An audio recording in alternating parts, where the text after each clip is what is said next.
So what's up, everybody? Welcome to my channel. You too can be great.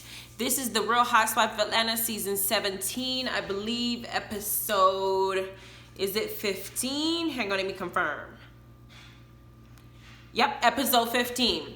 Now, I would like to introduce y'all to the new cast member that we're going to talk about later that has joined the show. And we're going to get to why she's a new cast member and what her significance is, because she is very important and we want to make sure that we acknowledge her. So I'm going to skip around onto the parts that I felt like were more important for us to discuss. So the show begins where it left off. You got Eva, who we thought was contracting and she about to have this baby, is still slaying her pregnancy, carrying her baby, looking beautiful as hell, laying on the couch. And she is currently on mild bed rest because she either is going to go into premature labor or she's going to wait it out and just kind of just slow down and not do too many things. So that scene went by. Then we got Nene talking to Greg, basically saying that Greg was invited to some gathering I'm going to discuss later on that Mark and Kenya are throwing. And Kenya's petty self, because she's still pissed off about Nene referring to her baby as a buffalo, which I would be pissed off too because I'm not carrying a buffalo girl, I'm carrying a queen. But she only invited Greg because it is a petty thing to do, and that's what she was doing, being petty to make sure that Nene knows that she still isn't seeing it for her. So Nene is talking to Greg about why you would invite my husband to something and leave me out of it, because if you're going to invite my other half, honey, we are a team. If you don't like me, you shouldn't like him. But Mark and Greg get along really well. So Kenya is going to have to kind of, figure out what she's going to do. But I'm going to get to Mark and her in a minute. The next thing we got is, I believe, Cynthia talking to her soon-to-be husband, Mike Hill.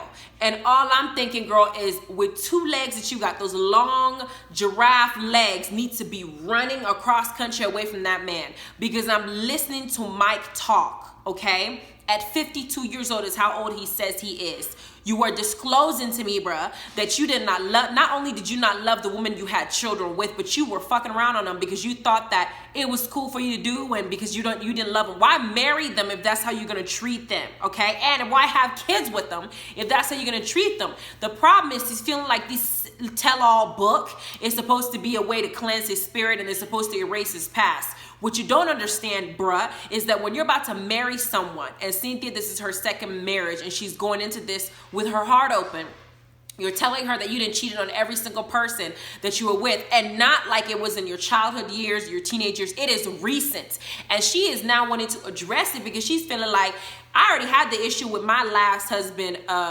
Peter, when everybody in her family were like hiding the marriage certificate. They didn't want him to get married. They anticipated a divorce, and here they are.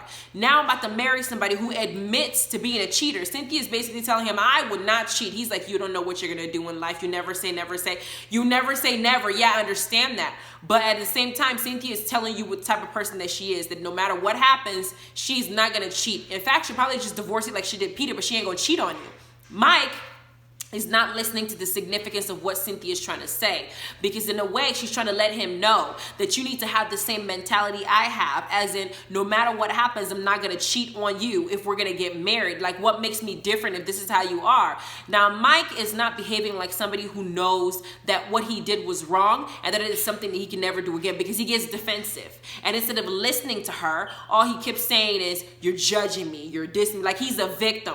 The people you cheated on when they thought you loved them and had kids with are the victim. You are not a victim in the decisions that you chose to make. You're getting married and you're telling this woman that you do not know how to be faithful. Cynthia better run, because it doesn't seem like this man gets it. And when she tries to communicate with him, the understanding is because he don't want to fight, he will just get up and walk away and stomp out like a freaking tantrum holding old man.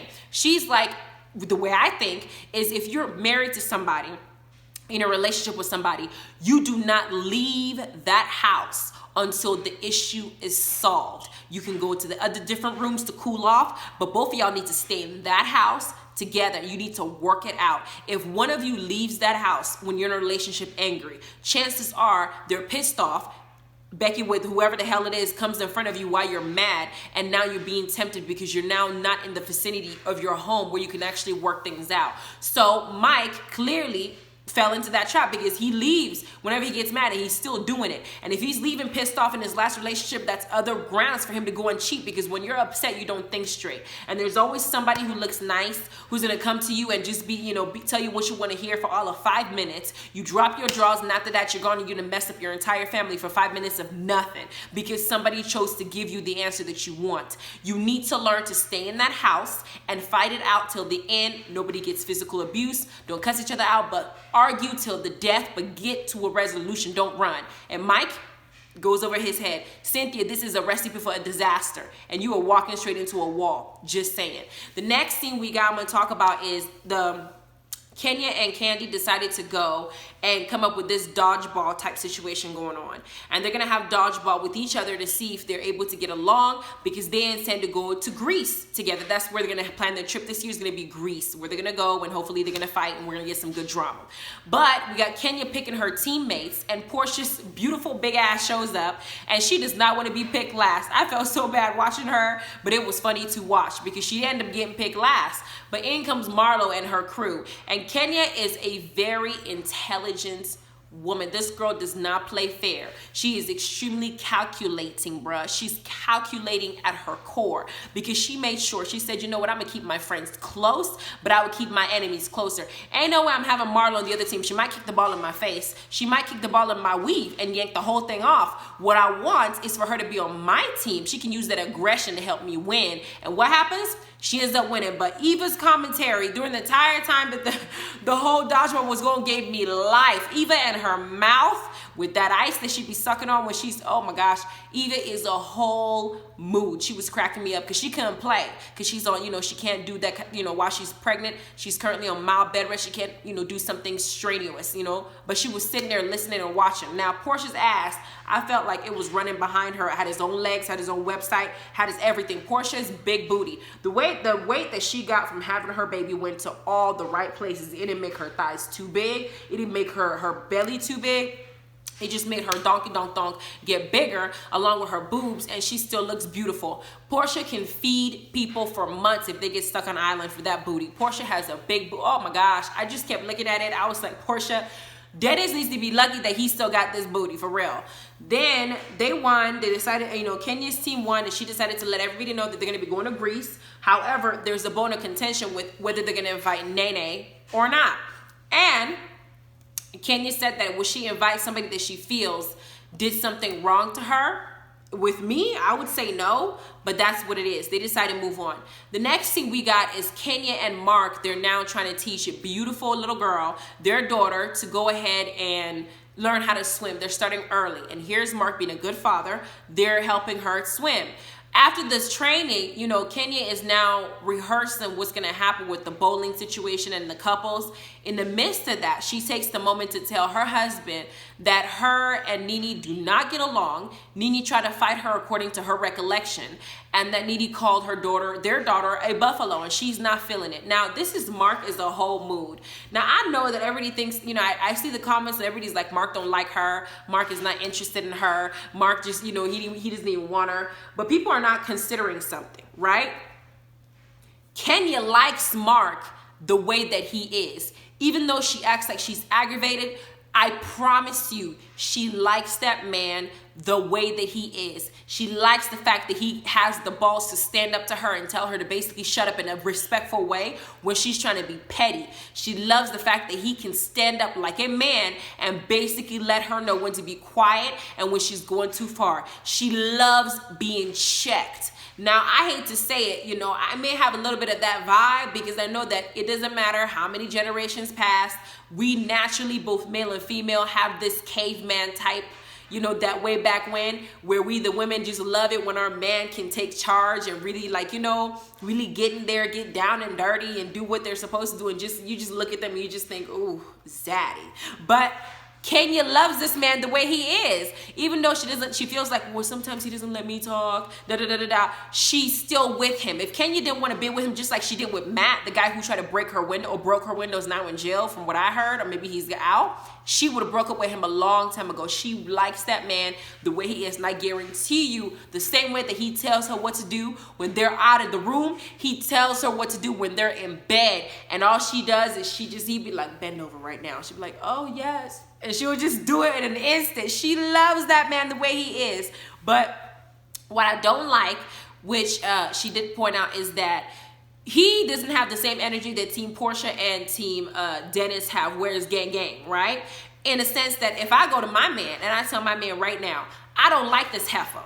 It doesn't matter what the reason is. I mean, of course, he'll ask me why, but it shouldn't matter. If I don't like this heifer, you should not even want to be around her. That's the energy that she wants to get from Mark. But Mark is not about to help enable Kenya's pettiness and childishness. Granted, Kenya has a right to be upset because Nene called her daughter a buffalo. But the intelligent thing would be for her to have a conversation and sit down with Nene and squash it, which is what Mark is like. I'm a grown man. I'm not going to do this, so let me not talk to you. Let's give you silent treatment. He's not wired that way. So Kenya is expecting him to be like her. At the same time, he's the opposite of her because he knows how to check her. He knows her character. He knows how to get it down. Mark is not going to involve himself in some female petty stuff. He's not going to do that, Kenya. But I do feel like Mark needs to at least give the impression that he's supporting her by maybe saying something like, listen, baby, I know that Nene said this and I know that it hurts your feelings. I know that it's something that I would appreciate because she's talking about my daughter too. But I do want us to get to a place where we can all get along because I feel like it's better for you to be getting along with people than having all these different enemies. So why don't we just have them come to dinner together with just her and Greg, and we'll tash it out and we'll come to a conclusion so we can move forward before the bowling thing. Instead, he's straight up like, I don't even have the energy to do that, girl. You just have to get over it. And Kenya's like, she's trying to fight me. He's like, you're not helpless. Oh, Mark is the whole mood. I'm sorry. This episode made me look at him in a whole new light. This episode made me love him even more. Hell, I'm attracted to him now after watching how he handles Kenya, because Kenya needs to be checked. The only people I know that can check her is Sheree and Claudia, if her and Claudia ever went at it. Phaedra had her moments, but Kenya got a slick mouth. And the only people that know how to control her are only specific people, and she knows how to keep herself together when she's dealing with Mark. The next scene I'm going to talk about is now we're at the bowling. They're bowling. There's, all the couples show up. Portia shows up with Dennis. You got Candy, of course, showing up with her boo. And then Nene comes a little later, and I'm going to talk about that, later. But Cynthia comes in. But they talk about Tanya not being invited. And, of course, Kenya says that she did invite Tanya. However, it seems like Paul is not feeling Kenya because Kenya brought the Cookie Monster to basically bombard his girl and kind of ruin their relationship. Now, I understand where Paul's coming from, because for me, that went too far. Like, that was just cruel. That was not even cool. Like, that was just, it was wrong, because you got this girl just invited you to Carnival, to Toronto. Yeah, you're mad at each other, but have a conversation with the girl. Don't bring the potential side chick or wannabe side chick or aspiring future hoe to my face to kind of embarrass me like that when you know I'm in a relationship. I've been in a relationship since the day I was born with this man, and still praying that we're going to get down now. We may never make it. We're making that out in our dreams, but not in reality. The fact is, what she did was kind of went too far. And she didn't just say that. She actually called her, see you next Tuesday, and she had to swallow that. So Tanya chose not to come. Now, the scene that pissed me off with the bowling alley situation is Portia and Kenya having a conversation about the situation, right? Here's the thing. I understand where Portia is coming from, because Portia says Tanya is a friend of Kenya and she should have approached the situation better, because I don't think Tanya and Kenya's beef is as hard as the Nene and Kenya beef. I don't think this is the only issue I think Kenya has ever had with Tanya.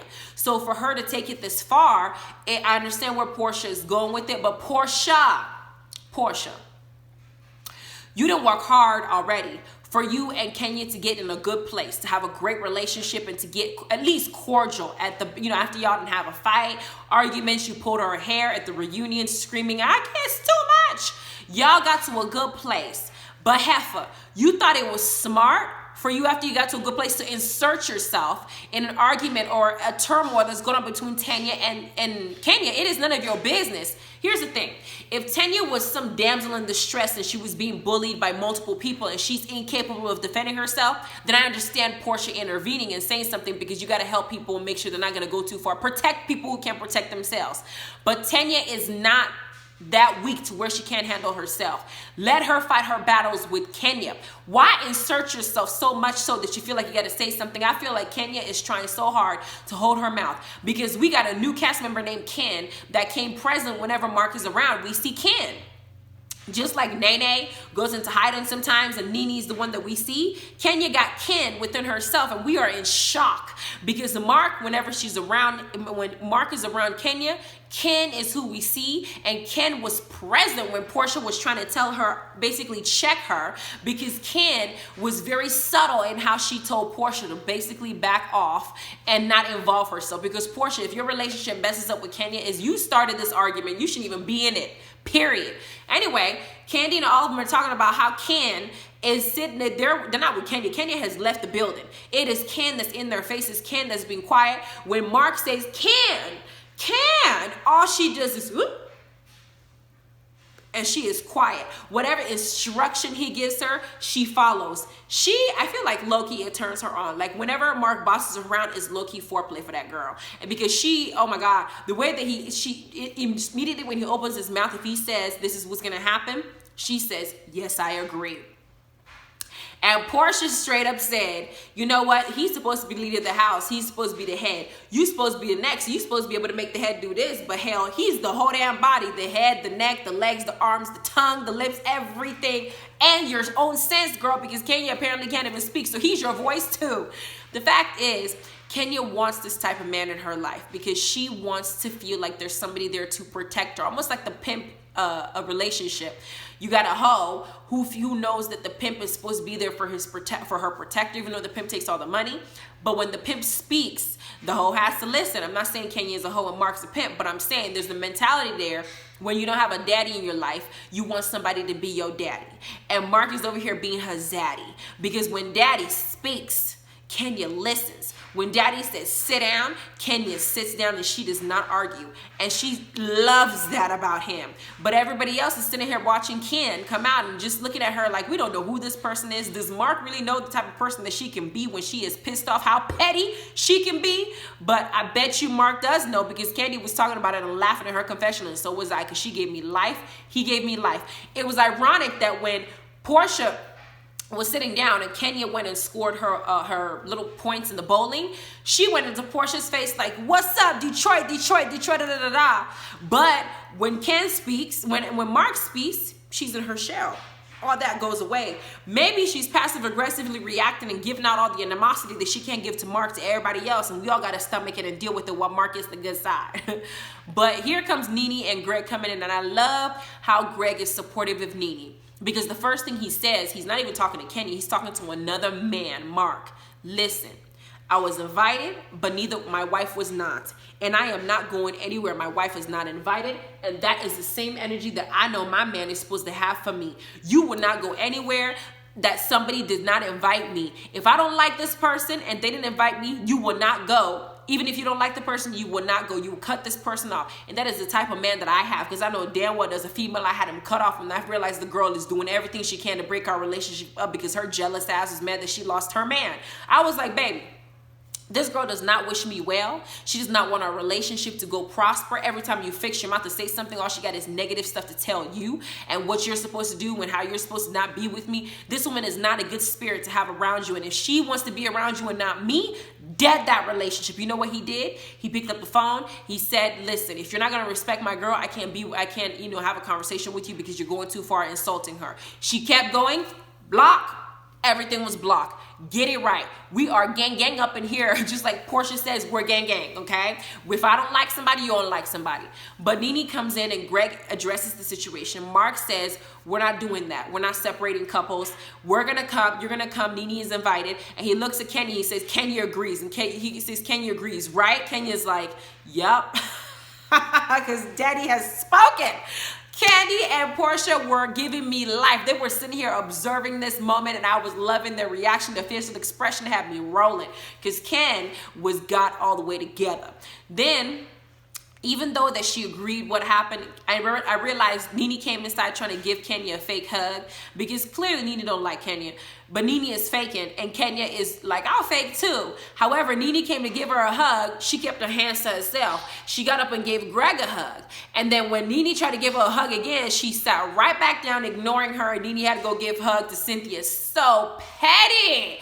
Kenya is the queen of petty, ma'am. I mean, it's fun to watch her. She gives me life, and I love the drama, but she is petty to the T. Hopefully her daughter doesn't inherit that, because I don't know how far you can go with just Miss Petty. Then at the end of everything, when the bowling was done and all the teams were divvied up and they decided who won, Nene did take the time, this moment, to try and address the situation very briefly, but Ken was not about to have it because she don't want to show her ass in front of her husband. She knows that if she has a lot to say, and if she really shows Mark how bad her mouth is, Mark may cuss her ass out at home. Like, don't you ever embarrass me like that in public. You are my wife. I expect you to behave in a respectable manner in public. I expect you to carry yourself as the type of woman that would be a good example to our daughter. You are not going to sit up here and do this type of stuff and disrespect our guests that we invited to our bowling game. So hold your tongue. And she would have been like, yes, daddy. So what she did was she didn't want to get checked again. So she just said, you know what? No worries. And Nene is trying to basically, say, listen, I don't have a problem with you, da da da da da. But then again, Kenya's like, no worries, trying to walk away like, hell, get away from me. My husband invited you. I didn't invite you. My husband is not having my back right now, and I just have to suck it up because this is what he wants, and he has to lead, and I got to follow, and this is just what it is. I'm like, oh, I love Mark because Mark can get Kenya together real quick without even arguing or raising his voice or cussing her out. If he says this is what I want, this was going to be. At the same time, I felt like Nene realizes that Ken can't really be herself in front of him, and I feel like she was getting in her face, not just to square things away, but also to maybe see if she can get her to get out of character a little bit, because Kenya was trying to walk away and she kept going. Either way, this episode gave me a new perspective on the Mark and Kenya relationship, and I know some of you might not agree with my stance, but I like how Mark handles Kenya, because I think that if she's going to be crazy out in public with the girls, it's good to have a balance back home that can get her together and check her. And she knows she like that, because she knows if he says turn around and smack that booty, she would turn right around and she would even blame. She said, call me daddy. Daddy. She wouldn't even complain. Girl, this episode gave me, like, I enjoyed myself. And the next episode is supposed to be even more interesting because we see Mark walking away, and I really wanted to know what's going on. Anyway, please like, subscribe, and the notification bell. I'm going to still do the Marriage Boot Camp Hip Hop Edition review probably tomorrow. I just had a lot to do and I have a lot to say about that episode too. Anyway, guys, have a good evening. Bye.